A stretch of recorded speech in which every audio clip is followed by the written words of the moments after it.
Alors bonjour à tous et à toutes, c'est Nicolas des Talents des Hauts-de-France. Donc aujourd'hui on se retrouve pour une nouvelle interview, une nouveau podcast.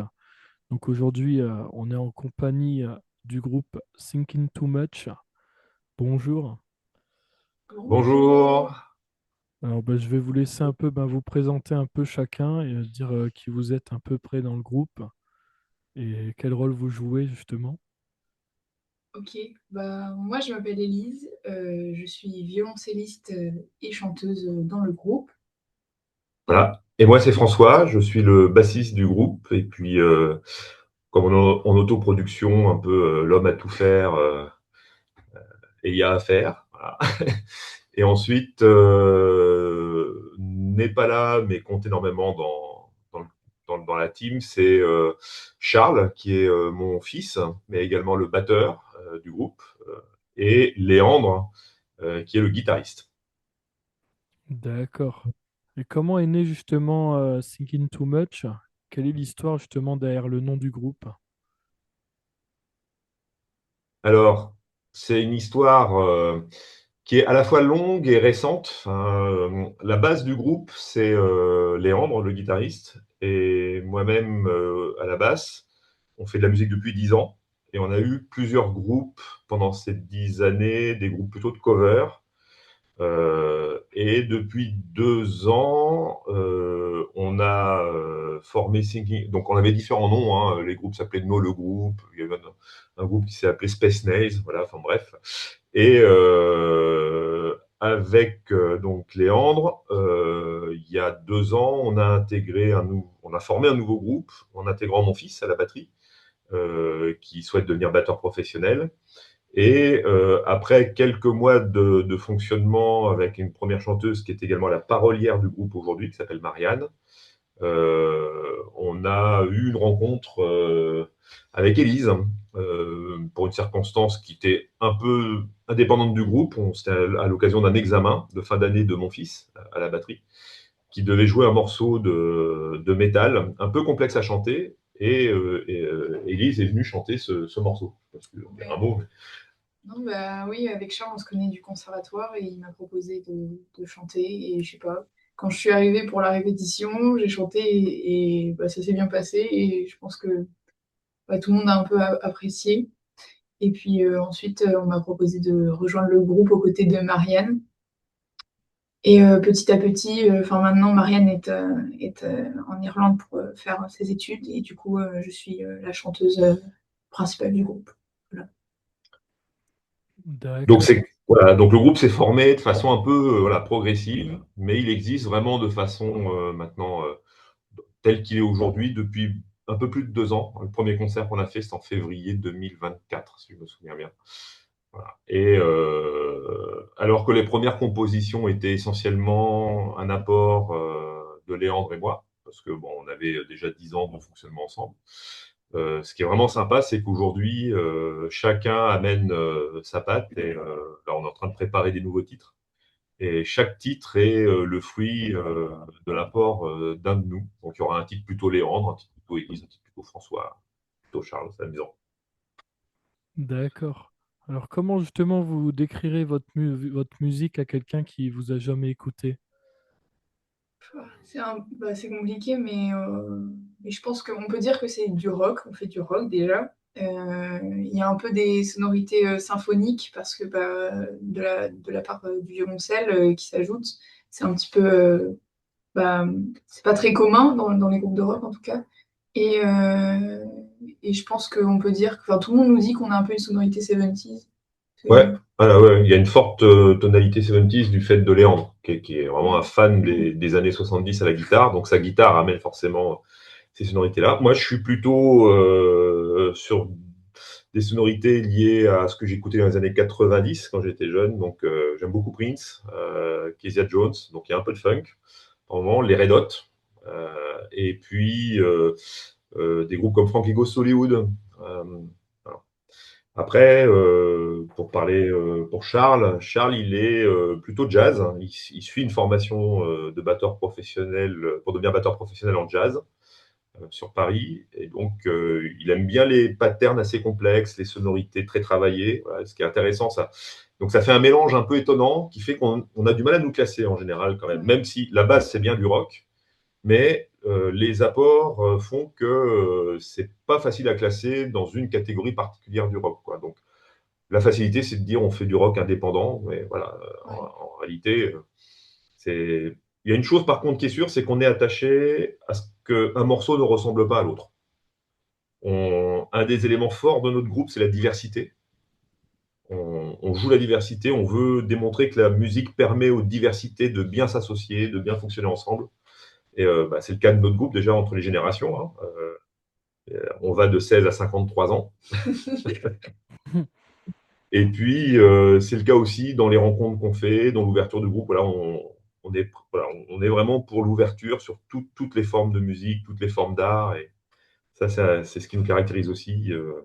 Notamment même dans les tenues. On n'a pas, voilà, on a décidé qu'on n'aurait pas chacun, enfin qu'on n'aurait pas une homogénéité de tenue sur scène. Ouais. Chacun amène ce qu'il a envie d'amener. Voilà, et on respecte beaucoup la diversité. D'accord.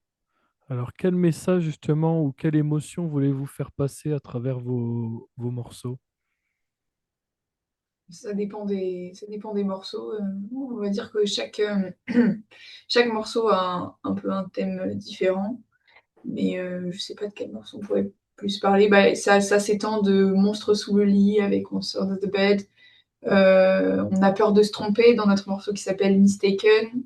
Et puis sur Juvenile Thoughts, c'est plutôt parler du conflit euh, entre les nouvelles générations et les générations plutôt anciennes qui n'arrivent pas à se comprendre.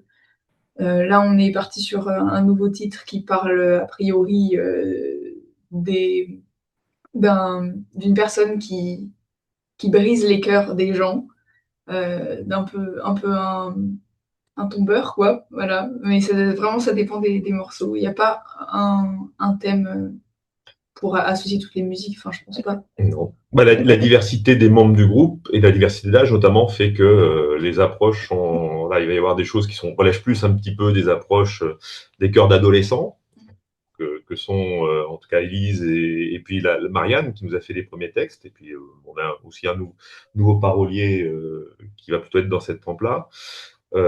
Moi, j'aime bien les textes où j'apporte des choses qui sont plus sur un peu la politique, où on a un titre qui s'appelle Hate and Fury, qui parle de la guerre en Europe. Et alors, à chaque fois, on est très attaché à ce que tout ce qu'on fait soit validé de façon unanime par l'ensemble du groupe. Chaque membre a un droit de veto à chaque fois du groupe, que ce soit sur les mélodies, sur les paroles, voilà, donc donc on arrive à trouver des accords entre nous et voilà, malgré la diversité, on arrive à poser des choses alors qui effectivement font qu'on n'est pas que sur un thème, quoi. On est sur ce qu'apporte chacun. D'accord. Et c'est assez ouvert. Ouais, on a un titre qui s'appelle Mail of Others, qui lui parle plutôt on parle d'une citation d'un auteur qui s'appelle Lionel Burois, qui est un écrivain, et qui dit qu'on est fait des autres. Ça nous plaît beaucoup, cette citation. Et donc voilà, on a fait un titre sur ce thème-là, le fait qu'on est fait des autres, que la musique, c'est d'absorber ce que font les autres. Le fait de jouer en live aussi, ce qui est important, c'est le partage avec le public, le partage avec les autres, et le fait qu'il se passe quelque chose entre nous. Donc voilà, c'est assez varié en fait. D'accord. Est-ce que vous pouvez justement nous parler un peu de vos sorties récentes et de ce que vous préparez actuellement? Bah, on a sorti un premier EP qui s'appelle A Day's 25 Hours, qui est sorti quand déjà? En novembre 2024. En novembre 2024. Depuis, on a sorti deux singles. On a sorti Creep, qui est on va dire, notre reprise phare du groupe. C'est celle qu'on aime le plus jouer, en tout cas en live. Et du coup, on a décidé de l'enregistrer et de la mettre sur les plateformes. Et ensuite, le plus récent qu'on ait sorti, c'est le single Fantasies. Euh, et on est en train de préparer un nouveau single. Voilà. Ouais, qui devrait sortir. On prend le temps. On est en train d'apprendre aussi en avançant. On est en autoproduction, hein, ce qui fait que eh bien, on essaye d'apprendre en regardant ce qui se fait autour de nous, mais on n'est pas accompagné. D'ailleurs, on rêve d'être accompagné. On jette la bouteille à la mer, hein. C'est vraiment voilà l'étape suivante pour nous, pour le groupe, ce serait vraiment que quelqu'un nous accompagnent pour tout ça, parce que c'est énormément de travail, et puis c'est un métier, bon, qui n'est pas le nôtre. Mais voilà, on essaye de faire en sorte que la prochaine sortie du single soit un peu travaillée, donc on imagine avant la fin du premier semestre en tout cas. Yes. Mais on l'a D'accord. travaillé davantage que les autres. On l'a enregistré dans un studio professionnel, alors que les autres, on les avait enregistrés nous-mêmes. Voilà, donc on essaye de. Ce qui nous semble important pour le groupe, c'est toujours avoir l'impression d'avancer. Donc à chaque étape, de faire un peu plus, mieux, voilà, et de grandir comme ça. D'accord. Quel a été votre moment justement le plus marquant jusqu'à aujourd'hui avec le groupe? Hmm. Je sais pas. Ah, Toujours difficile le ouais. plus, parce qu'il y en a eu plusieurs. Il y a eu des choses. Je sais pas. Je pense que dans un événement vraiment marquant et qui nous a donné l'idée qu'on pouvait insister, qu'il fallait qu'on croie dans ce qu'on fait, c'est quand on a joué aux Élysées, je pense, à Saint-Quentin. Oui, c'est vrai. Ouais. On a eu la chance d'être retenu pour jouer en début de festival aux Élysées de Saint-Quentin, qui est une très grosse scène. La tête d'affiche à l'époque, c'était Black M. Ouais. Euh, on a fait ça en juin 2024. Le groupe était naissant. Et voilà, quand vous vivez une expérience comme ça sur une scène, nous on aime beaucoup la scène, on aime beaucoup le live. Hein. Dès qu'on a fini un concert, on n'a qu'une envie, c'est d'en faire un autre. Et, voilà, cette scène, c'était un truc incroyable, quoi. Le son, l'ambiance, l'accompagnement. Voilà. On a hâte d'y retourner d'ailleurs, Ah oui. au passage, si jamais Mm. on nous entend du côté de Saint-Quentin. D'accord. Mais il y a eu d'autres choses après. Hein. Il y a eu R4 aussi, le Festival R4 à côté d'Amiens. Ouais, aussi. Ça a été aussi un autre événement. Alors là, c'était cet été, donc un an après, et où là, il s'est passé quelque chose avec le public. On a été impressionné par la réaction du public et par la queue qu'il y avait derrière pour le merch et les échanges qu'on a pu avoir avec les gens. Voilà, on sent qu'on a un public qui est en train de se mettre en place, quoi. Et ça nous fait plaisir aussi. Et le R4, on a été une démonstration. D'accord. Est-ce qu'il y a justement des concerts de prévus prochainement? Vas-y, parce que moi, les dates, c'est Ouais. cool. Alors, on a des festivals qui arrivent, mais on peut pas encore en parler parce que les programmations sont pas publiques. Mais voilà, on peut dire à nos fans qui nous retrouveront en festival cet été, au moins deux. Euh, et j'espère qu'on en aura encore d'autres. Et pour ce qui est des concerts dans des salles de concert, où on joue à Lille le 7 mars prochain, dans un café-concert qui s'appelle La Moulinette. On joue à Paris le 31 mars prochain, au quartier général, au Burgkampf.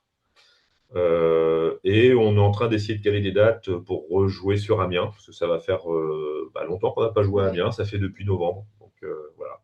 Là, c'est pareil, si jamais une salle veut nous proposer une date, on est partant. on est partant. Mais on en est toujours au stade où on doit aller chercher les dates. On rêve du moment où on nous appellera pour dire est-ce que vous êtes dispo. Voilà. D'accord. Alors, je vois effectivement le 7 mars, ouais, à la Molinette, en compagnie de Falvino, C'est que ça. justement, bah, je connais très bien, je l'ai déjà interviewé justement. Et c'est Déjà sur parlé. invitation de Fabino, ouais, on est super heureux. On les a rencontrés à Amiens, à la Lune des Pirates. Là. La Lune fait régulièrement des rencontres et c'est super intéressant justement. Voilà, un exemple typique de l'intérêt des rencontres organisées par la Lune des Pirates, dans ce qui s'appelle Tous sur le pont. Bah, c'est là que j'ai rencontré le groupe Falvino qui est venu de Lille. Et dans l'échange, on s'est dit, bah, tiens, ça serait sympa de faire des coplateaux. Et donc, ils nous ont invités à Lille et on leur rendra certainement l'appareil avant la fin de l'année. Super. Alors, qu'est-ce que je peux encore dire?